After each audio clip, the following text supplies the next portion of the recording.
The black Bentley slid into the circular driveway, 4 hours earlier than expected. Taelong Toshiba killed the engine and sat in the December darkness, watching his breath fog against the windshield as he stared at the glowing windows of his Gangnam estate. Something felt wrong. The house was too warm, too alive for 9 p.m. on a Wednesday, when his wife claimed she'd be dining with her art gallery friends until 1 a.m. He stepped out, his tailored Italian suit absorbing the cold wind. And that's when he heard it through the partially open window of his own master bedroom. His wife's laughter, bright, unguarded, intimate, and a man's voice, deep and unfamiliar, speaking in Korean military formality. Taelong's jaw clenched. His hand instinctively moved toward the concealed Glock beneath his coat, but before he could take another step, a firm hand gripped his wrist from the shadows near the side entrance. "Sir, please," a voice whispered urgently. It was Rhoda, the housemaid his wife had hired 18 months ago. The young Nigerian woman's eyes were wide with terror, but also something else.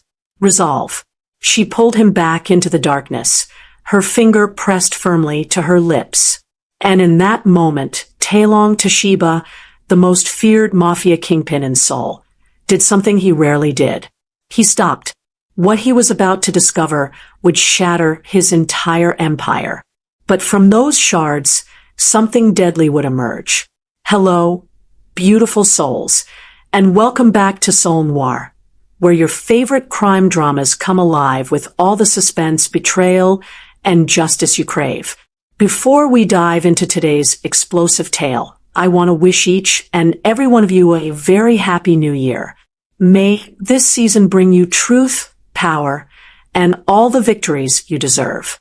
Now, settle in because tonight's story is going to take you on a dangerous ride you won't forget. Trust me, you'll want to stay until the very end for this one. Rhoda's hand trembled as she held his wrist, but her voice was steady. Rhoda's hand trembled as she held Taelong's wrist, but her voice was steady. "Sir, I know what you're thinking, but if you go up there, now, you'll be walking into a trap. They want you angry. They want you reckless." Taelong's eyes narrowed in the darkness. "Explain." Now, she glanced toward the bedroom window, then back at him. "I've been listening, sir, through the ventilation system. For 3 weeks now." Her Nigerian accent thickened with urgency. "That soldier up there? His name is Lieutenant Shane Beck. And he's not just sleeping with your wife. They're planning to kill you." The words hit like bullets. Taelong's expression didn't change, but his grip on her arm tightened slightly. "Keep talking."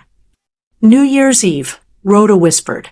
"They're going to stage it as a robbery gone wrong. Annabelle has a $70 million life insurance policy on you. The soldier has access to military-grade weapons. They've been planning this for months, sir. Maybe longer." Taelong released her arm and took a step back, his mind racing. He'd built an empire on reading people, on sensing danger before it struck. And he'd missed this. Missed it completely. "Why tell me?" he asked coldly. "What do you gain?" Rhoda met his eyes without flinching. "Because 6 years ago, I was a police inspector in Lagos. I lost everything when I exposed a corrupt politician. I know what betrayal looks like, sir. And I know what it costs to stay silent." She paused. "I'm not going to watch another innocent person die when I could have prevented it." "Innocent?" A bitter smile crossed Taelong's face. "You think I'm innocent, Rhoda?" "No, sir." Her voice was firm.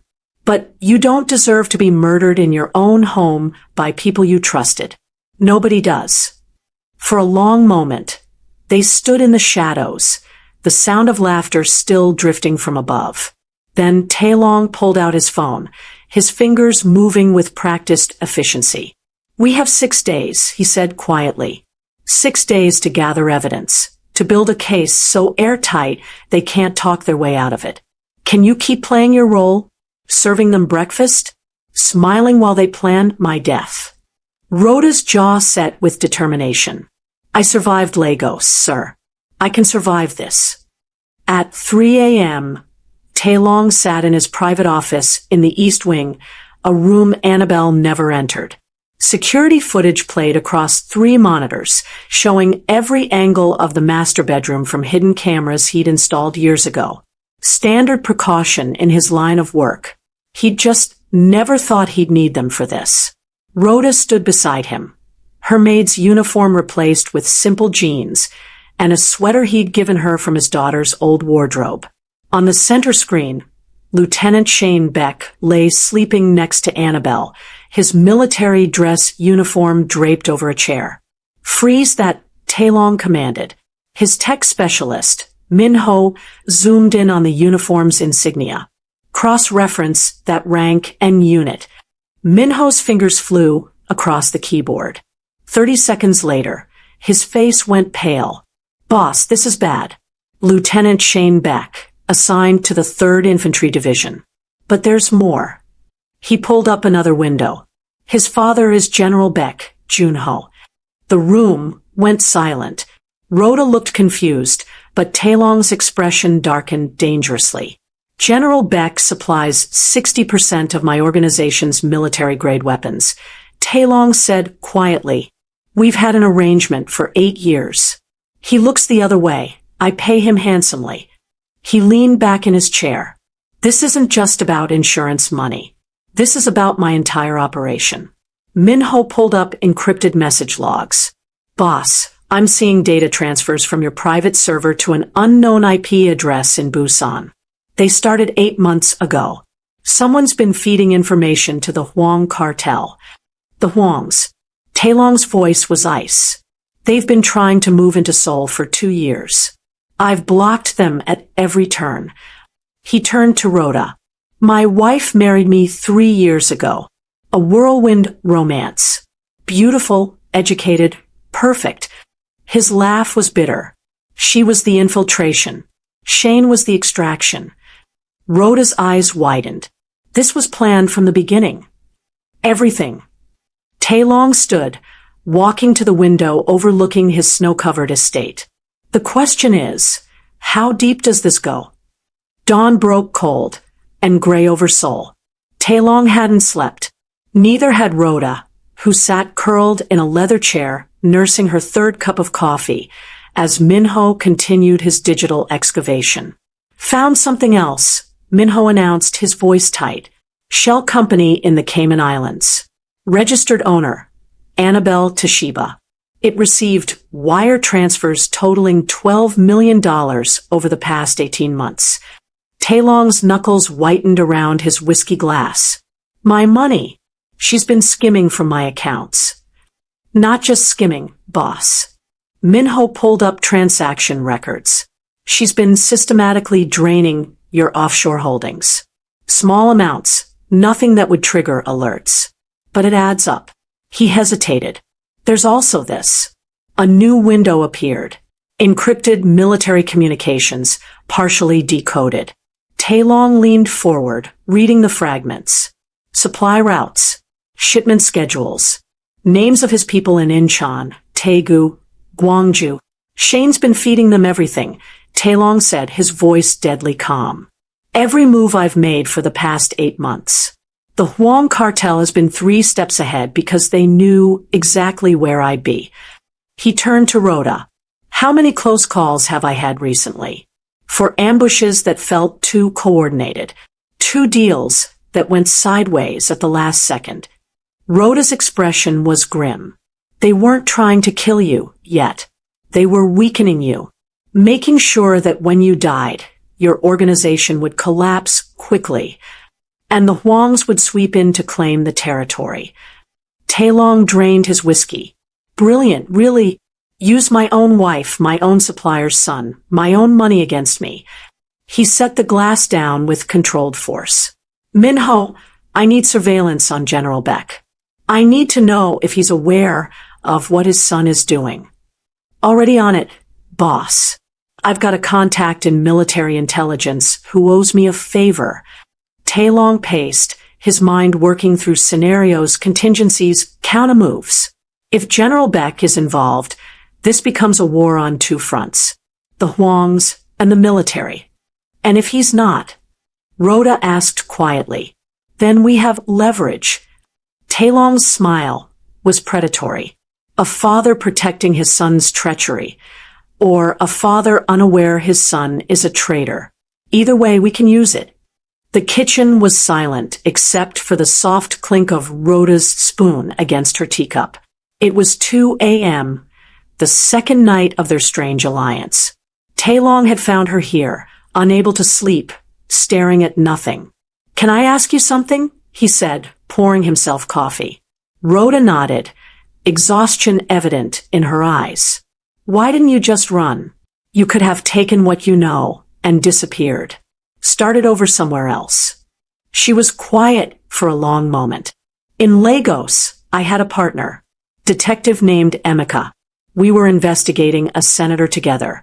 Human trafficking, money laundering. The works." Her voice grew distant. "I wanted to wait, gather more evidence. Emeka said we had enough. He went to the press without me." Taelong sat down across from her, listening. "They killed him that night. Made it look like a car accident." Rhoda's hands tightened around her cup. "I ran because I had no proof, no protection.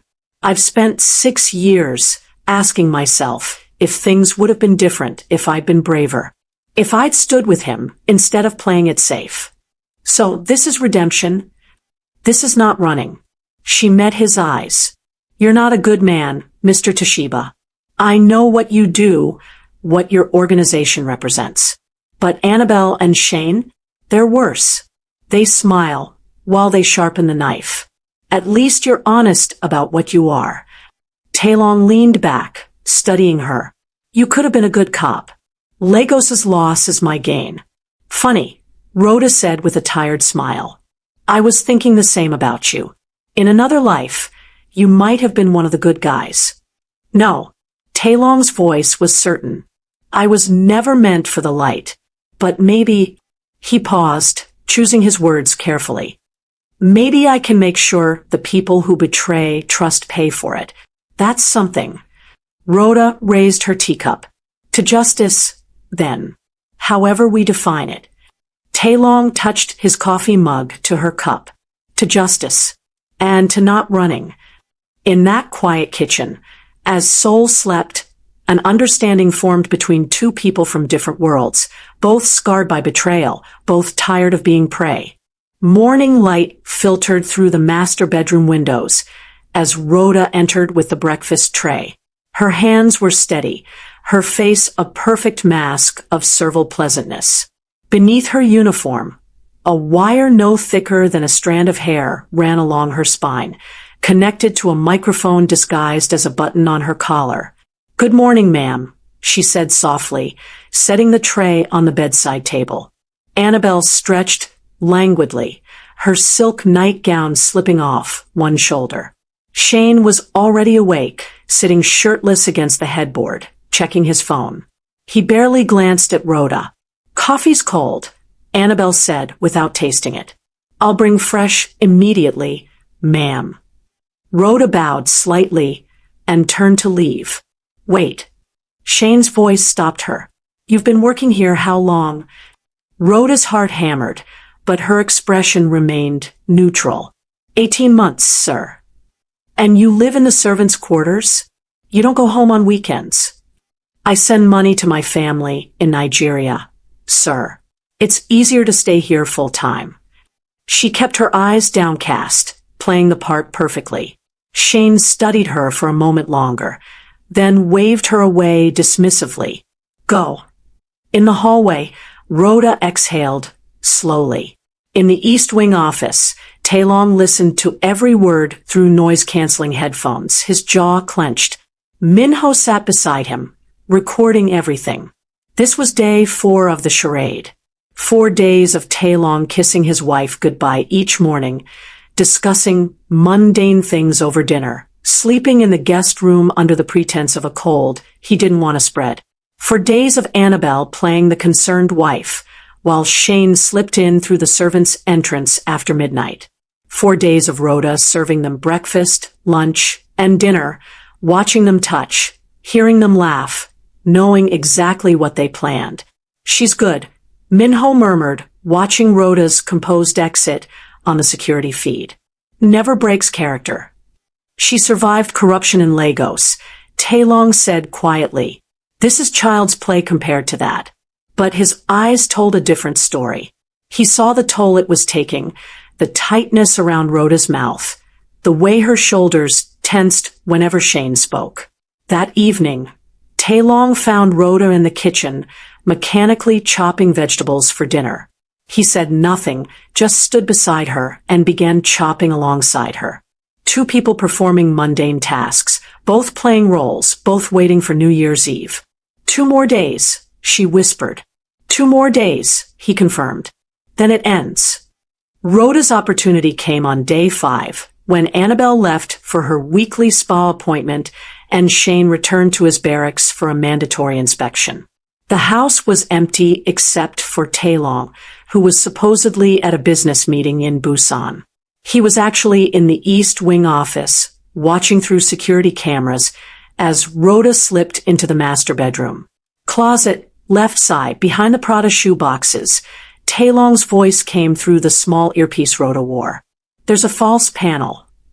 Rhoda's fingers found the seam, pressed gently. The panel slid open, revealing a small safe. Combination. Try her birthday backwards. 021598. The safe clicked open. Inside, a manila folder thick with documents. Rhoda pulled it out carefully, spreading the contents on the bed. Her hands trembled as she photographed each page with her phone. Life insurance policy. $70 million. Beneficiary. Annabelle Toshiba. Backup beneficiary.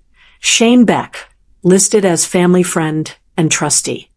Dated 3 months after her marriage to Taelong. "There's more," Rhoda whispered, flipping through pages. "Bank statements. The Cayman Islands account. And..." She stopped, her blood running cold. "Taelong, there's a contract here." "What kind of contract?" "A hit contract." Rhoda's voice shook. "From the Huang cartel. Payment schedule for your assassination. Half up front, half upon confirmed death." She swallowed hard. "It's signed by Shane Beck and countersigned by someone named Director Huang." In the office, Taelong's face turned to stone. "Photograph everything. Every single page." Rhoda worked quickly, her photographer's eye ensuring each image was clear, legible, legally viable. As she returned the documents to the safe, she noticed one more thing. A burner phone, powered off. "Should I take it?" "No. They'll notice." "But..." Taelong paused, thinking. "Minho, can you clone a phone remotely if Rhoda powers it on?" "Give me 30 seconds of connection." Minho's voice joined the channel. Rhoda powered on the phone, her eyes on the bedroom door. The device took forever to boot. 20 seconds. 25. Finally, the home screen appeared. "Got it," Minho said. "Cloning now. Done. Shut it down." Rhoda powered it off, returned everything exactly as she'd found it, and closed the safe. As she stepped out of the closet, she heard the front door open downstairs.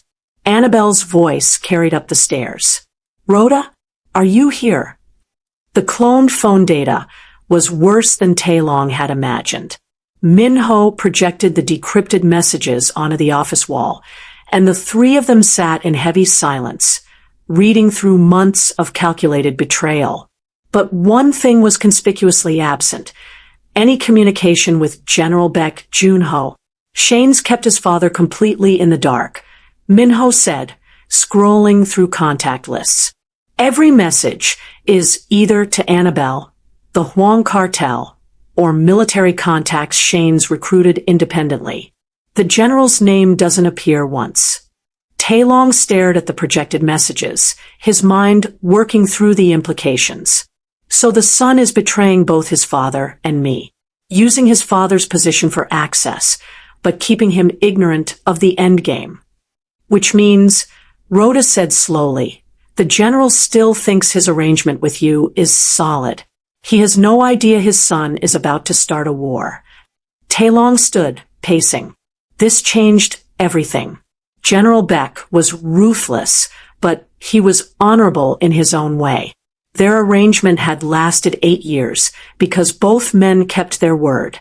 If the general discovered his son was jeopardizing that relationship, destroying it for personal gain and a cartel alliance, there would be consequences. We have 2 options, Taelong said finally.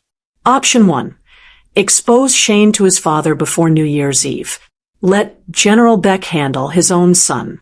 It neutralizes the military threat and possibly gains us an ally. And option 2? Rhoda asked, let it play out. Gather the evidence, let them make their move, and crush them all at once.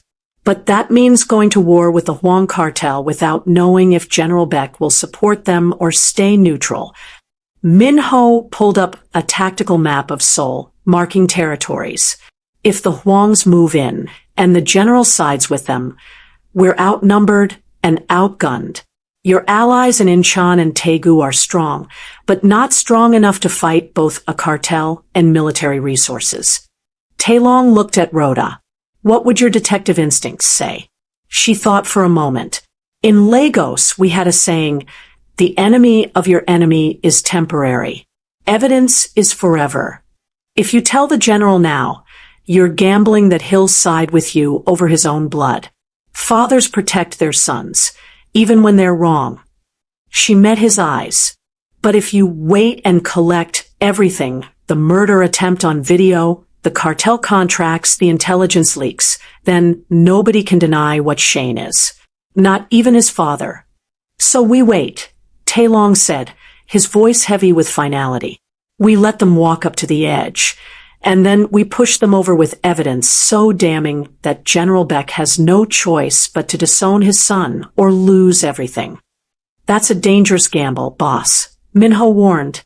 Everything I've ever done has been a dangerous gamble. Taelong returned to his desk, pulling out a secure phone. But I'm not going in blind.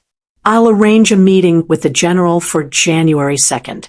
New Year's Day hangover buffer. By then, this will all be over, and I'll have a very interesting conversation to have with my weapons supplier. The Toshiba estate transformed into something magical on New Year's Eve. Ice sculptures lined the driveway, white lights draped every surface, and catering staff moved through the halls preparing for the intimate celebration Annabelle had planned. 50 guests. Seoul's elite. The perfect cover for murder. Rhoda moved through the preparations like a ghost, her maid's uniform crisp and perfect. She'd barely slept in 6 days.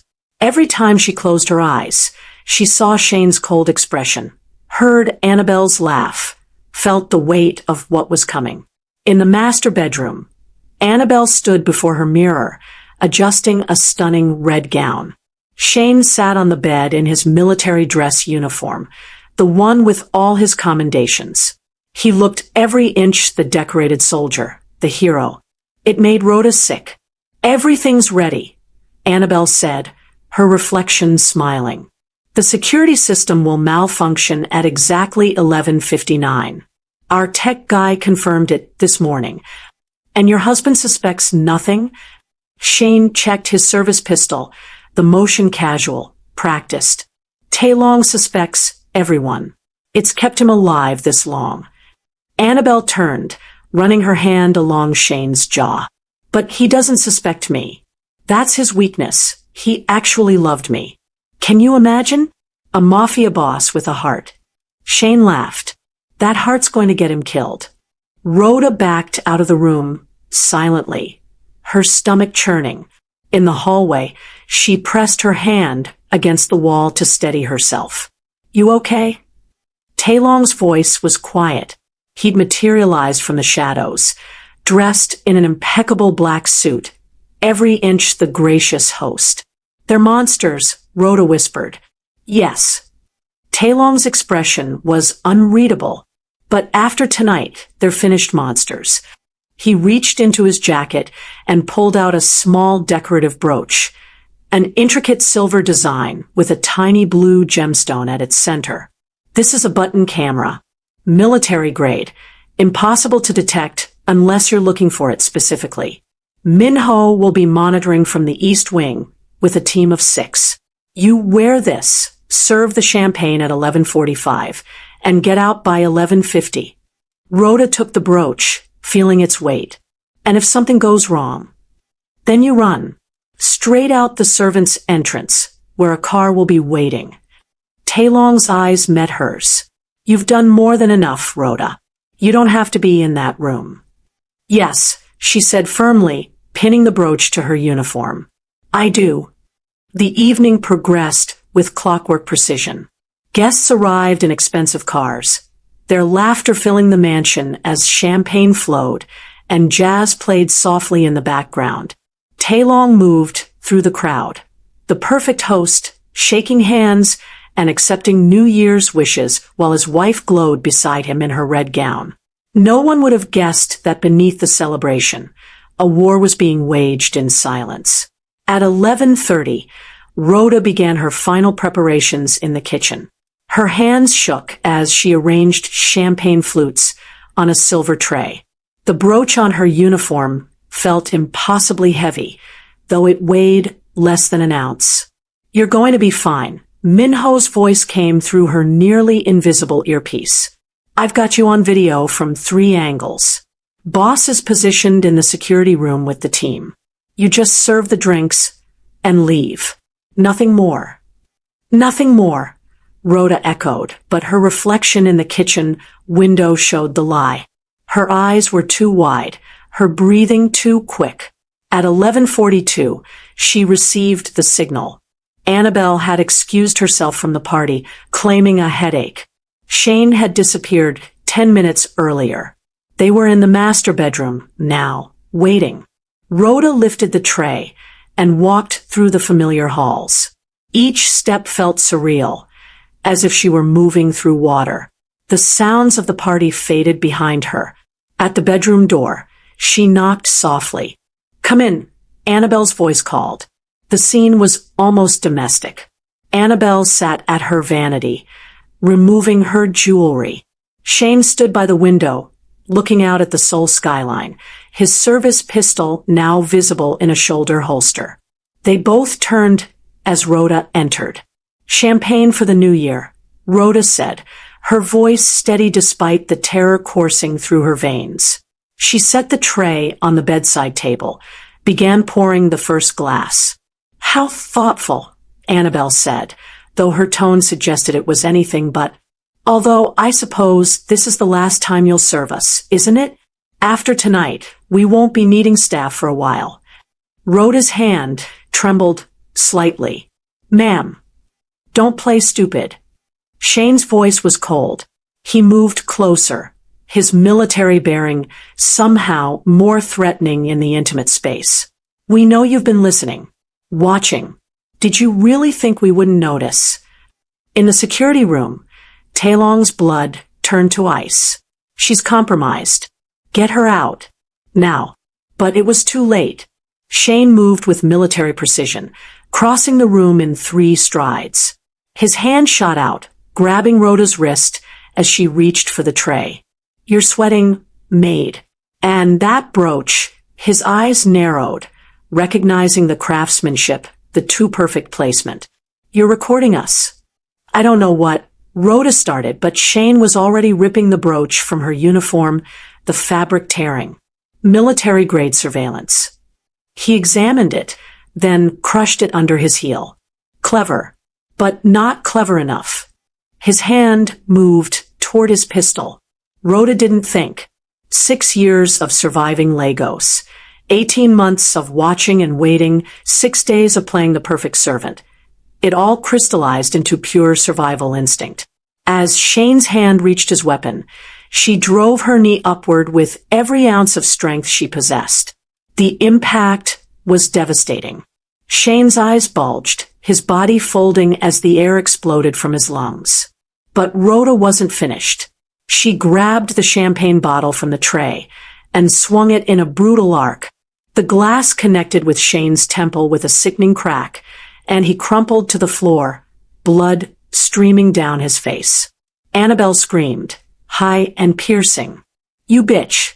Do you have any idea what you've done?" "I know exactly what I've done," Rhoda said, breathing hard. "I stopped a murder." The bedroom door exploded inward. Taelong entered first, flanked by 4 armed men, their weapons drawn and trained on Shane's prone form.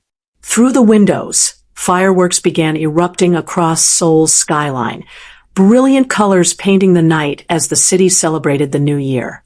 Taelong's face was a mask of controlled fury as he looked at his wife. "Happy New Year, Annabelle." She backed against the vanity, her red gown suddenly looking like blood in the dim light. "Taelong, this isn't... You don't understand." "I understand perfectly." His voice was ice. "I have 6 days of recordings. Every conversation, every plan, the insurance policy, the Huang cartel contract, the military intelligence you helped steal." He stepped closer. "I have everything." Shane groaned, trying to rise. 2 of Taelong's men hauled him up, keeping him restrained. Blood dripped from his head wound, staining his dress uniform. "You should have just divorced me," Annabelle whispered, tears streaming down her face now. "If you'd just let me go." "Let you go?" Taelong's laugh was bitter. "You never wanted freedom, Annabelle. You wanted my empire, my money, my life." He turned to his men. "Take them to the warehouse. Hold them until I decide what to do with them." As Shane and Annabelle were dragged from the room, Taelong finally looked at Rhoda. She stood trembling, her torn uniform spotted with blood, her chest heaving with adrenaline. "You fought a trained soldier," Taelong said quietly. "I survived," Rhoda corrected. "There's a difference." Outside, fireworks continued to explode, and Seoul sang its way into the new year, unaware that in one mansion, justice had been served with brutal precision, recorded, witnessed, and undeniable. If you made it this far, you're officially part of the Seoul Noir family. Hit that subscribe button and turn on notifications because, trust me, the next story is even more explosive. Drop a comment telling me what you thought of Rhoda's courage. Would you have done the same? Happy New Year, beautiful souls. Stay dangerous.